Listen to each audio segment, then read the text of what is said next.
Thank you, members of the media. Today, the Deputy Secretary General is going to present to yourselves the outcome of our special National Executive Committee meeting that was convened yesterday to deal with a number of issues out in the public. Over to you, DSG. Thank you very much. Good morning, gentlemen. And Fifi, there's no ladies from the media. And thank you very much for being here on this cold morning. The National Executive Committee of the ANC convened virtually in a special session on the 5th of July to consider the developments in KwaZulu-Natal arising from the sentencing of former President Jacob Zuma for contempt of court. The NEC received an input from the President as well as from the SGO, myself, and the KZN provincial leadership. The special NEC observed that this meeting takes place in the context of an intense COVID-19 third wave, with the more infectious Delta variant having a particular devastating impact. The NEC reiterated its support for the level 4 restrictions to allow us to flatten the curve and urges all South Africans to observe utmost care during this time, wearing masks, physical distancing, avoiding gatherings, and using hand hygiene. On the situation in KwaZulu-Natal, the NEC considered the timeline of events that led to the Constitutional Court judgment, which sentenced the former president to 15 months in prison for contempt of court. The NEC further noted, amongst others, the following political developments and narratives over the last 6 days and the implications for social cohesion and stability in the country. Failed attempts at national mobilization, at organizing shutdowns, lawlessness, and mass protests against the Constitutional Court ruling. That was our first observation. The counter-revolutionary calls for violence and even civil war, parading of armed groups, flagrant display of weapons and firing of guns, as well as the activities particularly of some individuals operating under the banner of Umkhonto we Sizwe Veterans Association.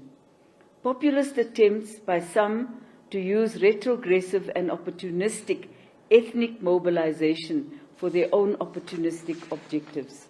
Deliberate defiance of COVID-19 restrictions, with a call for people to gather in numbers from different areas, presenting the real danger of large-scale transmission of the virus.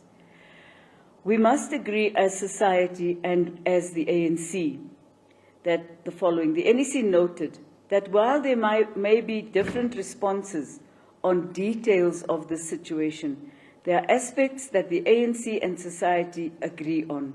These include our unequivocal commitment to and defense of the Constitution, in particular the supremacy of the Constitution, the rule of law, and the independence of the judiciary, amongst the founding principles and values of the Republic.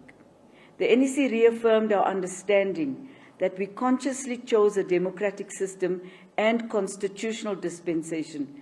It was not an accident, concession, or a compromise, but rather an expression of our fundamental values and beliefs as espoused by the African Claims, the Freedom Charter, and the Harare Declaration, and the constitutional principles.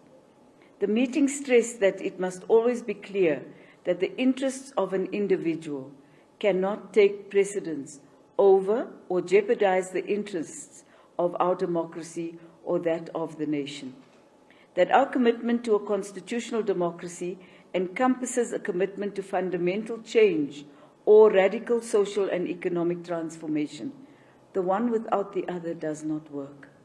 So that all can enjoy the social economic rights enshrined in the Constitution. Reaffirmation of the provision in the Bill of Rights that everyone is equal before the law, has the right to equal protection and benefit of the law, and conversely that every person has an equal responsibility to respect and observe the law. The NEC hereby reaffirms that all our democratic institutions, including the judiciary and law enforcement agencies, shall always be defended from political attacks so that they do their work without fear, favor, prejudice. That any attempt to respond to legal and judicial matters through threats and acts of violence from any quarter is abhorrent and should not and will not be tolerated. That all South Africans, including ANC members and leaders, have a responsibility to protect themselves and others against COVID-19 and to observe the measures put in place to fight the spread of COVID-19. No one is exempted from complying with the regulations and restrictions. That the South African nation is founded on the principle of unity in diversity, and the sustenance of our democracy requires that we constantly ensure the assertion of the values of non-racialism and rejection of any manifestation of ethnic chauvinism. That the Commission of Inquiry on State Capture should be supported, and all individuals who have been invited to appear, including members and leaders of the ANC, should cooperate with the Commission. That the South African Police Services, and especially those deployed at Nkandla this past weekend, managed the volatile situation as best as they could, avoiding a situation in which deliberate acts of provocation may have resulted in bloodshed, using human shields. That call was made. The SAPS must, in carrying out its public order responsibilities, in all circumstances, use restraint and prevent unnecessary loss of life. That the former president is still exploring various legal options, including to the Constitutional Court. The ANC will do the following. The NEC stated clearly that the current situation in KwaZulu-Natal does not represent a popular uprising, but has been engineered from within the ranks of the ANC. The NEC must and will ensure that it manages this situation in a manner consistent with our mandate of renewal and unity. In this regard, the NEC took the following decisions. To reassert our fundamental commitment to the thoroughgoing renewal of the ANC with the aim of reasserting our historical values, including revolutionary morality and discipline and selfless service to our people. Reaffirm support for the leadership of the ANC in KwaZulu-Natal and instruct those from our ranks who are trying to undermine this leadership to desist from trying to divide the ANC in the province and nationally. Reinforce the KZN PEC by strengthening the team of NEC deployees to the province. Ratify the NWC decision for the immediate disbandment of MKMVA and the MK Council, and confirm the establishment of the MK Veterans Unity Conference Preparatory Committee and the 60th Anniversary Committee. State unequivocally that the actions of sections and individuals of MKMVA in the year that we are due to celebrate 60 years of Umkhonto we Sizwe, which as a liberation army prided itself on its discipline, is a shameful blight on this proud history. The threat of violence aimed at undermining our democracy and its core institutions is counter-revolutionary, akin to similar displays and acts by extreme right-wing elements. We instruct the SGO and provincial secretaries to urgently investigate and initiate disciplinary action against the organizers responsible for the incitement of violence and defiance of COVID regulations, and individuals responsible for burning the ANC regalia and other acts of ill discipline which violates the ANC's constitution and code of conduct. The NEC calls on all its structures, leaders and members to ensure that we remain focused on the key tasks confronting the nation today, in particular, the fight against COVID-19, economic recovery and reconstruction with a focus on job creation, social support to mitigate the impact of COVID-19, strengthening local government, improving the provision of basic services, and preparing for local government elections. Organizational renewal and unity, which in the immediate term includes completing the candidate selection process, convening of BBGMs, and regional conferences, as well as regular political engagement with structures. The NEC will in the coming days, brief and engage with all its structures across the country on these decisions. Thank you very much. Thank you very much, DSG. We have got a WhatsApp line. Amos, you can share if we've got questions coming on the WhatsApp line, because that's the only way then we can reach them out to the DSG. And then there are also members of the media here. Maybe we should give the ones that are here first preference, and then from there we'll go to the WhatsApp line. Sure. Gavin, is it Paladi? Pilani, ne? And Ndebo. Okay, in that order. Thank you, DSG. Governor here from ENCA. Are you specifically only taking disciplinary action against people who organized the rally there, or are you taking action against people for what they have said on the stage? I'm specifically asking about the suspended Secretary General. Do you view that as a matter which requires the ANC to take disciplinary action against him? Mr. Warte, did the NEC call on the President to accept the outcome of the Constitutional Court application next Tuesday and report to serve his 15 months, if that is what the outcome is? And then there appears to be a public impression that the former president is pursuing the court challenge but doesn't want to go to jail. I just want to get the ANC's view on this. Are you seeking any sort of political solution, or do you believe that if the time comes, South Africans should prepare to see their former president going to jail? Thank you. Okay. Are you covered? Okay. Dem. Okay. Yeah, with the SABC. I just want to know if the ANC or the NEC had engaged with the former president following what happened outside his home in KZN.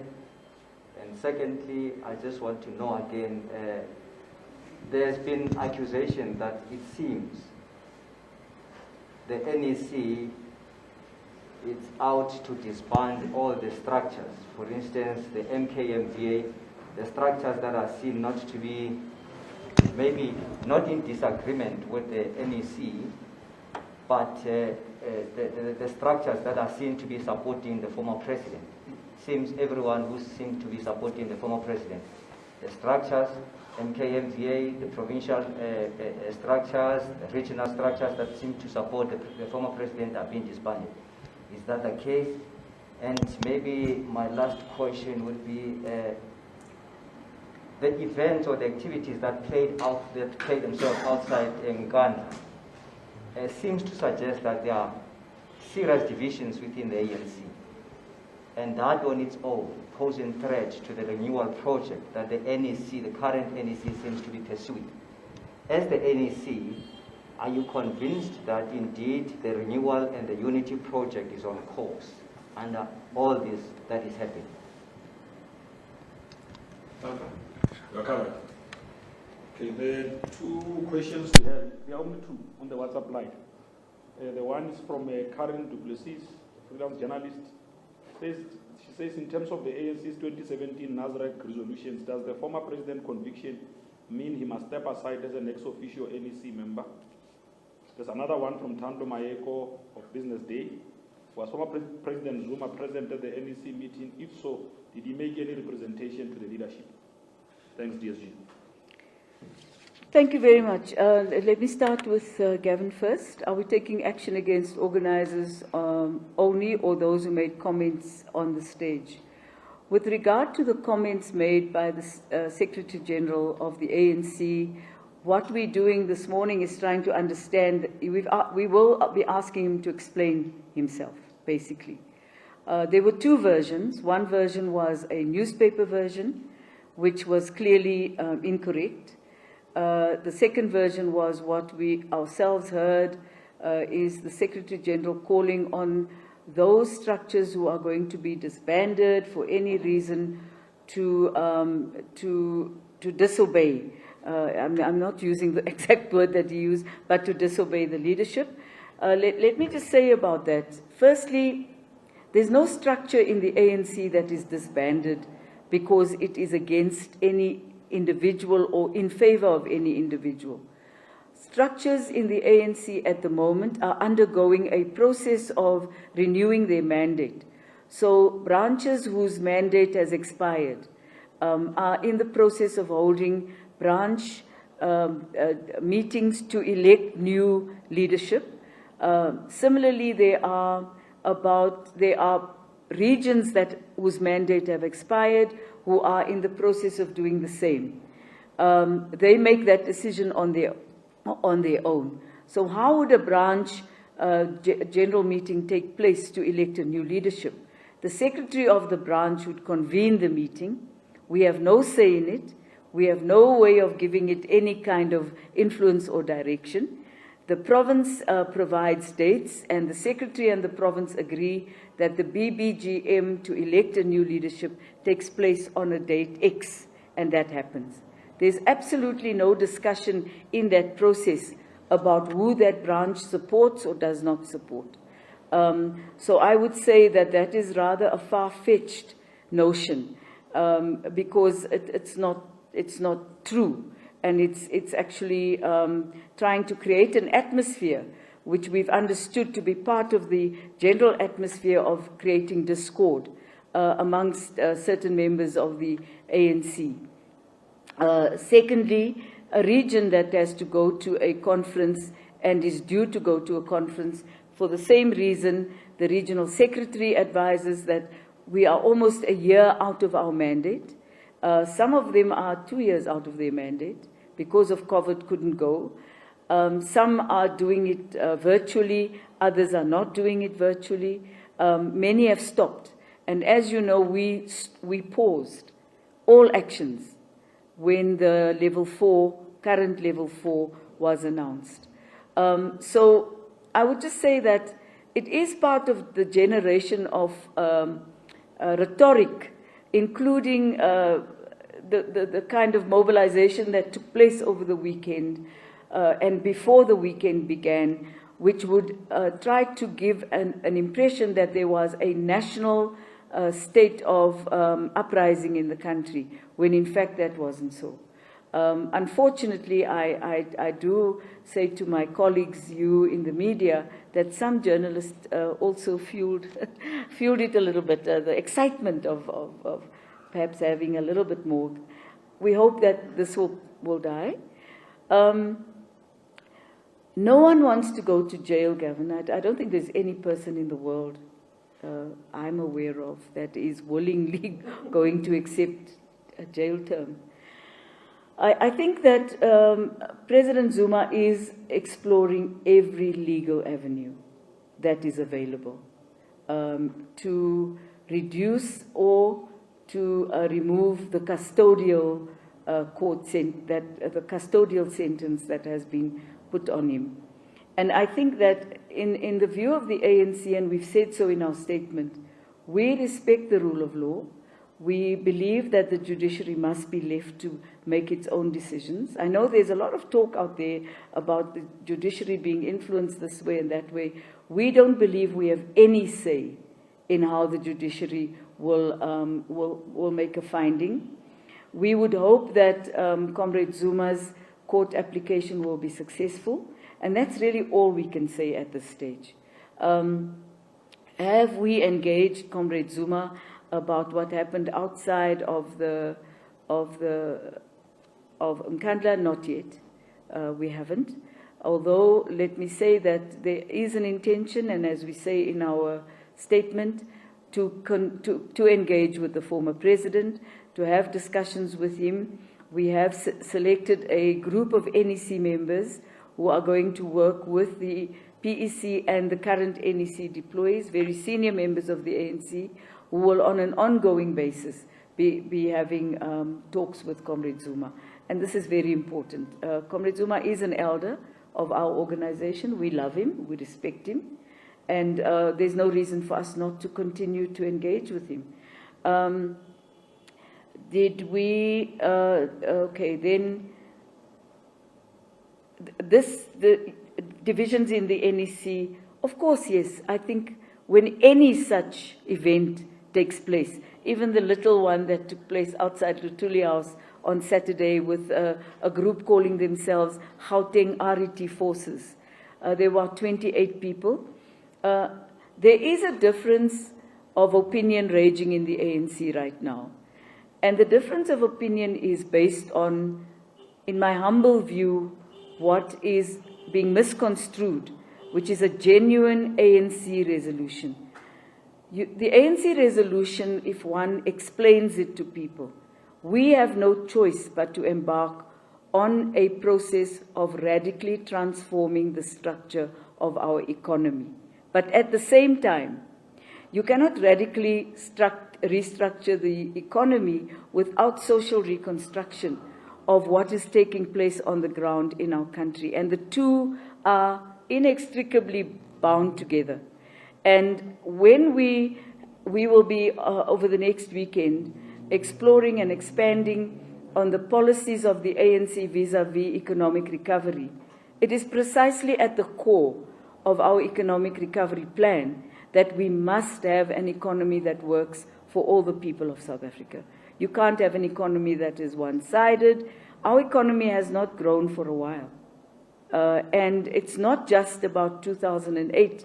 It is it's been a long-moving trajectory of limited growth for various factors. And I think at another meeting with yourselves, we'd be very happy for Enoch Godongwani to come and explain where we're going and the direction we're taking. But having said that, we cannot not restructure the structure of the economy of South Africa and eradicate poverty and lift our people out of poverty.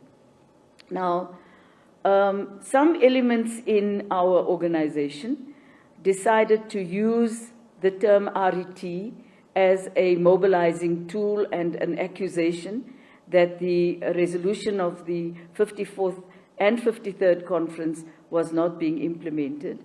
And they've mobilized a whole range of young people, but they don't sit down and explain to the young people what is in fact happening to try to restructure the economy. So there's no content except the slogan. It's worrisome. When you're talking to the youth in this country who are unemployed, who are poor, who are educated and poor, and educated and unemployed, we need all of us to be very clear what we say. The ANC's commitment is to undo and eradicate poverty, is to create sustainable jobs. But in the atmosphere of this COVID pandemic, jobs are difficult to come by, and we all understand that. Secondly, let me also say that, because you didn't ask the question, I'll answer a question you didn't ask. COVID-19 is real. And there are many skeptics out there who are now beginning to say that COVID-19 is part of a conspiracy. You will only understand when you lose 3 or 4 members of your family in the same year that COVID-19 is real. You will only really understand how real COVID-19 is when an entire family is in hospital, sharing beds one next to the other, not listening to each other, not being able to breathe. Then you will really understand how real COVID-19 is. So for the skeptics out there, you have the right to your opinion, but what you don't have the right to do is to push it down all our throats, your opinion down all our throats when we are sitting and watching death happen in our families. Some of us have been personally affected. So this is not we take it very seriously when people organize events and there's no mask. When people organize events and there's no social distancing. And the theory that is pronounced is that COVID-19 is part of a conspiracy. All we can do is ask that our people in this country observe the restrictions. They are going to be around for a while. Comrade Zuma is an ex officio member of the ANC. He has not been asked to step aside. And we will leave it at that for now, and thank you for the question. Thanks, DSG. We've got quite a few on our WhatsApp line. I hope they're from journalists and not Yes, from... no, they are not there from Go journalists. There's one from Sidi Madia Eyewitness News. Can we get an update on what the presenter has found regarding the suspended Secretary General Ace Magashule, Tony Ngene and Carl Niaus? Has a decision been made regarding disciplinary charges? The next one is from Lizega Tandwa, Maid and Guardian. DSG, was it prudent for the NEC to postpone its meeting this past weekend, given that this was a matter of the state? Can you share what was the outcome of former President Zuma's talks with the KZN leadership? Did the NEC discuss the statement by the SG in Nkandla, where he called for a rebellion, or will this form part of the investigation? Swungalwa from Newsroom Africa asks, the NEC stated clearly that the current situation in KwaZulu-Natal does not represent a popular uprising, but has been engineered from within the ranks of the ANC. Does the party know who is involved? And if so, what action will the party take? Jan Vilange of Rapport, former President Jacob Zuma refused to say during his press briefing on Sunday that he will abide by future decisions of the Constitutional Court. His present actions in court and outside suggest that he will not do that if the court confirms its earlier sentence of a jail term for contempt of court. Why isn't the NEC initiating disciplinary steps against him? Khaogelo Magolego from UFM, other than violation of COVID-19 protocols, which the state should be dealing with, does the ANC believe some of the leaders involved in the Nkandla gathering to be misconducting themselves, either by organizing the gathering, speeches there? Is the party considering any disciplinary action against anyone in particular, the likes of the former president himself, the suspended Secretary General and Carl Niaus, since they are leading figures? Good morning, this is Bongani Klina from Gagasi FM. I would want to ask the DSG whether the NEC members that were deployed in KZN did meet the former president, JZN, what was the outcome? What is the party's take on President Zuma's blaming his prosecution to internal political factions? Also, has the organization come out with strategies of campaigning for local government elections amid the COVID-19 regulations and restrictions that prohibit meetings? Tando Mayeko from Business Day. Other NEC members were on stage on Sunday in Nkandla and openly supported the former president. Will they also be made to explain their actions to the leadership of the party? Luka Nyotalata, ETV News. Is the ANC at all concerned by the levels of ill discipline that's displayed by members, including leaders such as the Secretary General Ace Magashule? Tace Kiba from Platinum Northwest TV and Free State Central News. Is the ANC NWC going to discuss the allegations of firing the Northwest Premier, Job Mohoro, anytime soon? I'm worried, DSG, we did not even talk about this. No, but I think you're also taking questions that are repeating other questions. And Platinum FM, first I've heard of them. Yeah, okay. yeah. I don't want them to think that we're closing them out. Thank you. No, thanks. I'll try my best. If I've missed something, you'll help me. Okay. We never discuss who we will take to a disciplinary action with yourselves as the media. You know that. And we're not going to start doing so now.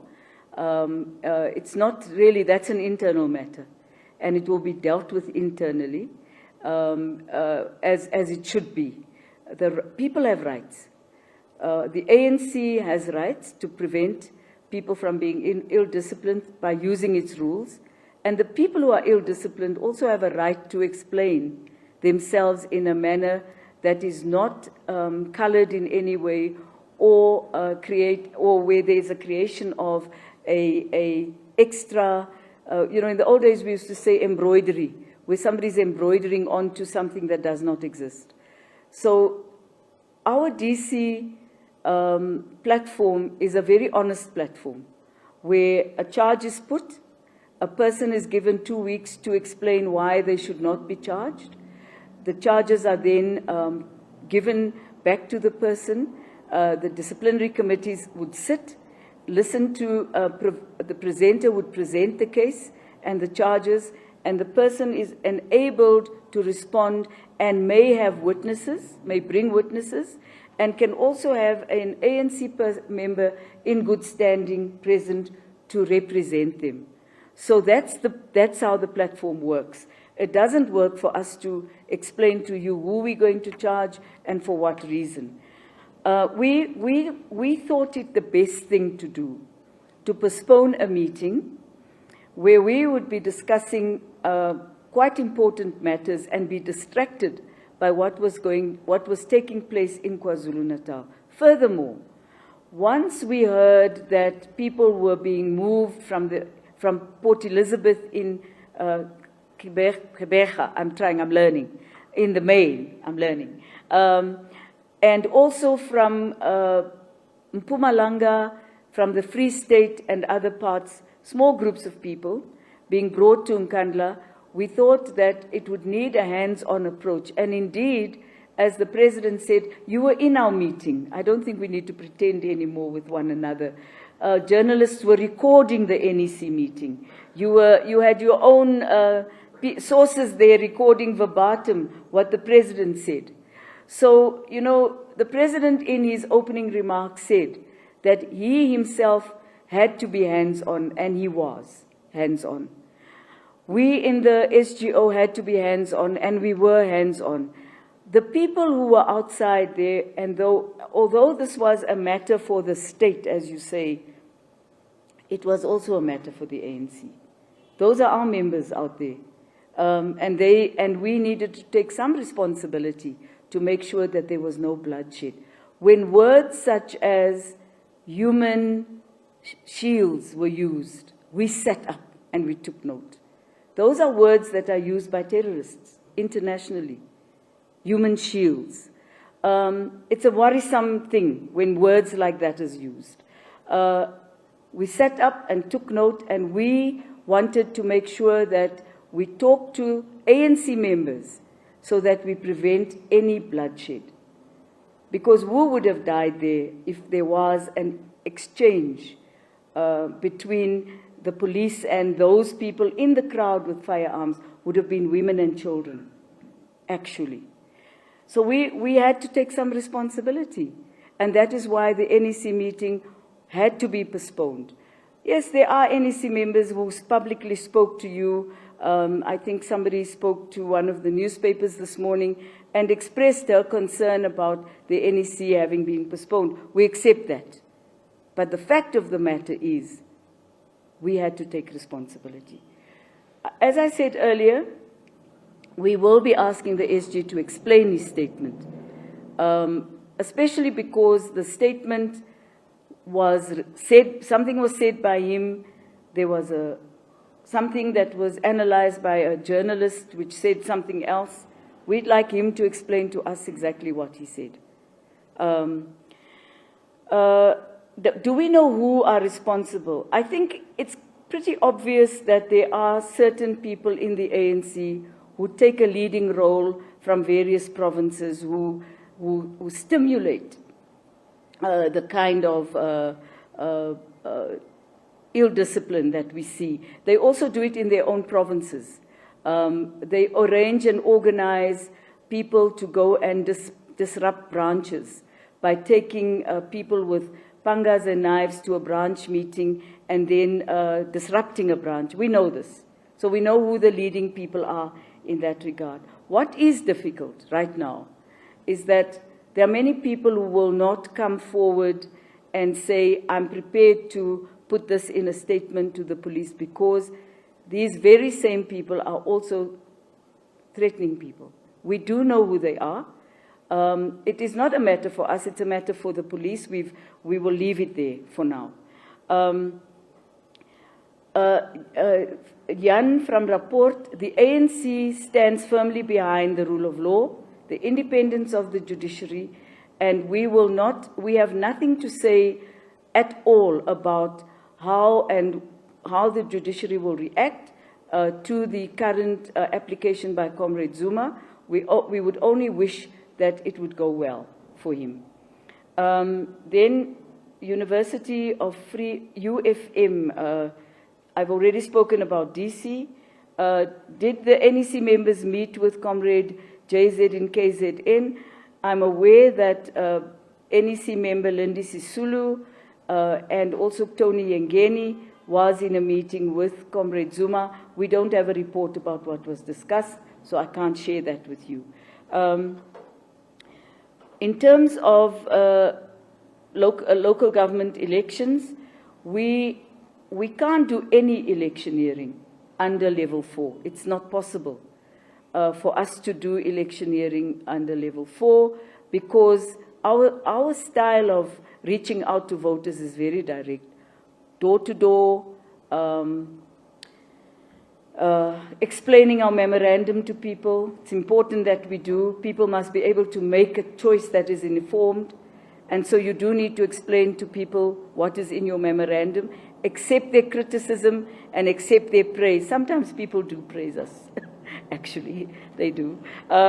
So what we're doing is we have made a submission to the Moseneke inquiry, in which we have said that if we cannot have the elections on the 27th of August as has been announced, but not promulgated, then we would ask that they look for between 1 and 6 months for the election to be postponed, but taking into account the constitutional imperatives that guide elections. As you know, the Constitution limits us to elections to take place 90 days after the last election. We've already passed that point.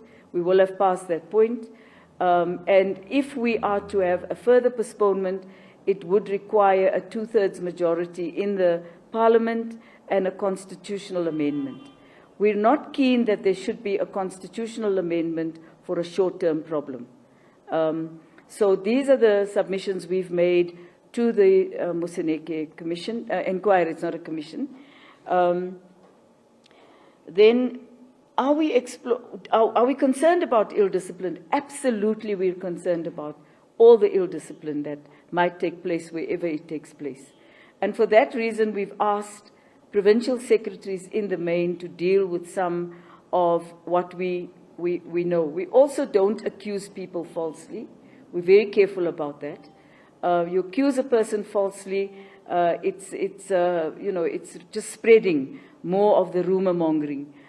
What must be done in any inquiry is facts must be brought to the table, so that whoever is going to be taken to a DC is done so by fact and not by the fiction or the general atmosphere in the air. We are concerned. We are really concerned, and what we would do is, and this is why we're asking our structures to focus on what we need to do now. The focus must be on, as soon as we can possibly do so, get on with your BGMs to finalize the selection of candidates. As soon as you can, get into your BBGMs to, if your mandate has expired, to elect new branch leaders. Get into a regional conference if your mandate is expired, to have a new regional leadership. We're not disbanding anybody, and I don't know where that comes from. But wherever it might come from, the people need to know that they are making up the story, because that's not coming from the ANC, and they know it very well. What we anticipate is that some people are going to attempt to have parallel structures in the country. We'll meet that when it comes. The ANC will not be deterred by threats, and we will continue to work very judiciously to have renewal and unity take its course. Renewal is not an event. It's a process of interlinked things that need to happen. Political education amongst some of them, looking at who to recruit into the ANC, deliberately recruiting into the ANC people with skills, making sure that people who have been disadvantaged in any way, who've been left out of lists in the previous terms of the ANC, are brought back and their membership is restored. And they're given back the dignity of their right to be an ANC member if they so choose. So renewal is not one thing. It's a whole range of many, many different actions that will put the ANC back on track and give us back the dignity that we may have lost because of the manipulation of the membership system of the ANC over the last 15 years. It's a long, hard job, but we will do it. Thank you very much, Puli. Thank you very much, DLG. You have dealt with almost all the questions that journalists might have imagined, unless it's completely. So there are 2 hands. So this is the last round. Yes, Ndevu, and then we'll take them afterwards. Okay. I just want to know, how would you describe the ANC of today, or the tenure of the current NEC? How would you describe it? Is it just a cacophony of noise that will pass, or indeed the ANC is faced with a number of challenges this time around? How would you describe this tenure? Okay, Gavin? Thank you so much. It's Govin from ENCA again. Did the NEC reach a consensus or an opinion on whether or not the custodial sentence given to the former president by the Constitutional Court was the correct one? The former president has raised issues with what he says is detention without trial and a slide back into apartheid-era rule. It's a very serious allegation to make considering South Africa's history. What was the NEC's view on this? Do you reject that? Now that the MK-MVA and MK Council have been disbanded, will the NEC send NEC members or MK veterans to demobilize those outside Nkandla, or do you accept that you have no control over those people? And then what does the ANC NEC make of the former president appointing a spokesperson from another political party? Thank you. You. Can I answer those 2 first, because they're very big questions? Yeah. Firstly, the current NEC is an elected collection of leadership that represent the aspirations of people who believe that we need to transform South Africa and create a South Africa which is non-racial, non-sexist, and united. We are not an homogenous group of people. We have different views. We come from different backgrounds. There are older members of the ANC in the NEC, and they're very young people who are in that NEC as well. So it is a mix of people who are able to provide us with a strong sense of what a broad church is about, so that we have various opinions and not just one staccato way of thinking. And this is what the ANC over the decades has been about, is to bring on board many different views and opinions. And to express those opinions in our structures, criticize each other, accept criticism. What is different, somewhat different, is the incumbency of the media in every meeting that we have. That's very new. We do struggle with that because it restricts us in many ways from speaking openly. Many of us would like to speak very openly, writing little notes and making sure that we we say, very carefully selected words. This is not a good way for any liberation movement to continue, and that is one thing that we are extremely concerned about. Did we discuss the custodial sentence? The ANC is not going to enter into the question of custodial, non-custodial. That is entirely between Comrade Zuma, his legal team, and the state.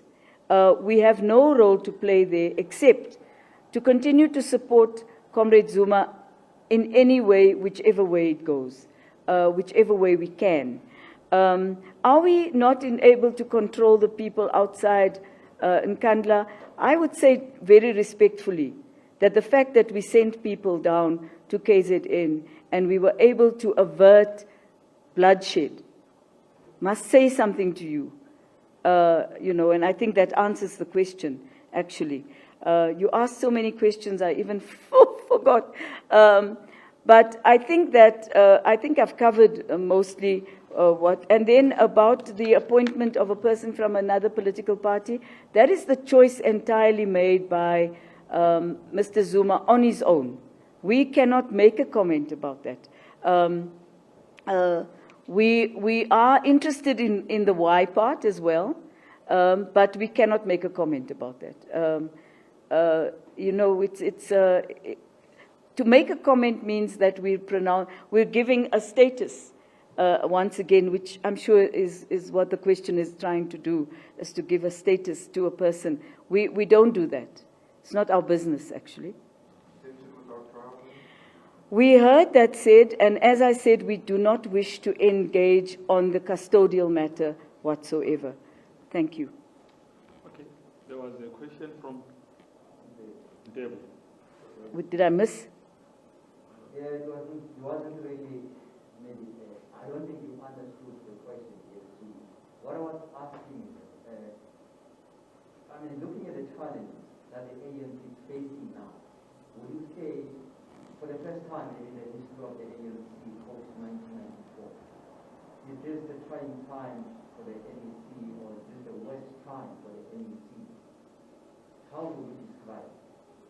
You know, there's no worse time. Let me say, look, in the history of the ANC, there have been very bad times. There were many times in the 60s that were difficult. I don't want to go into all of those. It is a difficult time, and no one is denying that. What we're saying is that difficult times have been had before, and we've been able to emerge out of them because we sit down and we discuss. And we discuss in a manner that is open and fair to each other, sometimes harshly critical of one another, but the ability to rise out of it has always been there. And even in this time, it is there. Yesterday's meeting was one such example. Very strong views were expressed. Very harsh tones were used by some comrades. But in the end, what mattered most was the principles upon which our organization lays its foundations, and that everybody in that meeting unequivocally supported the rule of law, unequivocally supported the independence of judiciary, unequivocally supported the Constitution of the Republic. And I think that those are very important matters to say to you. It's the ability to rise out of the darkness and remain in the light and give guidance and give leadership. And I think that I don't understand the question quite, because it's a very theoretical question. And it's a question that has its own answer in your head. But unfortunately, I don't have an answer for you. Maybe the next time we talk, we can explore a little bit more. Okay. Thank you very much. Somebody sent, can I just share this with you? Somebody sent me a message to say, can you please breathe in between answering questions? I thought I was quite relaxed and breathing. You were. You were. No. Thank you very much, Ambassador of the Media, and thanks DFG for providing those comprehensive answers. This now brings us to the end of our briefing. We have already circulated the statement. Thank you, guys. Please stay safe, stay away from COVID. So for broadcasters, we've got another event at 2:30.